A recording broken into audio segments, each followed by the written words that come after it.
की हमारी recipe fry दाल माश के लिए यहाँ पे मैंने लिया माश की दाल को मैंने बॉईल कर लिया था।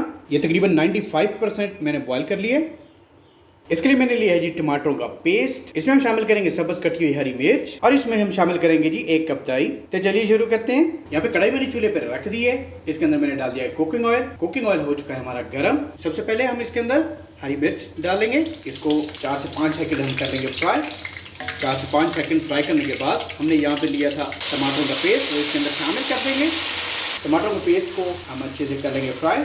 टमाटरों का पेस्ट अच्छे से हो चुका है फ्राई। इसने ऑयल छोड़ दिया, इसका मतलब ये अच्छे से फ्राई हो चुका है। और यहाँ पे स्टेज पे इसके अंदर हम शामिल करेंगे नमक, रेड चिली पाउडर, खुश्क धनिया पाउडर और हाफ टी स्पून हल्दी पाउडर। इसके अंदर शामिल करने के बाद इसको अच्छे से कर लेंगे मिक्स।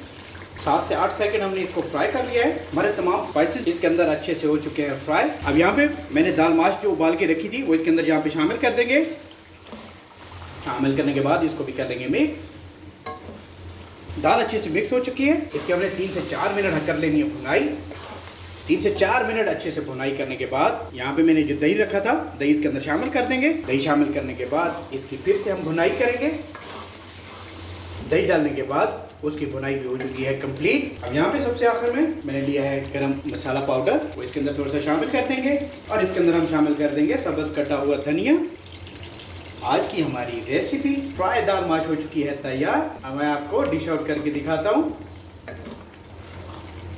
अल्हम्दुलिल्लाह जी, आज की हमारी रेसिपी फ्राई दाल माश हो चुकी है तैयार। बहुत कमाल बनी है, जायकेदार बनी है, बनाना बहुत ही आसान है। आप इसे घर पे जरूर ट्राई कीजिएगा। अगर आपको मेरी रेसिपीज अच्छी लगी तो please like share and subscribe my channel.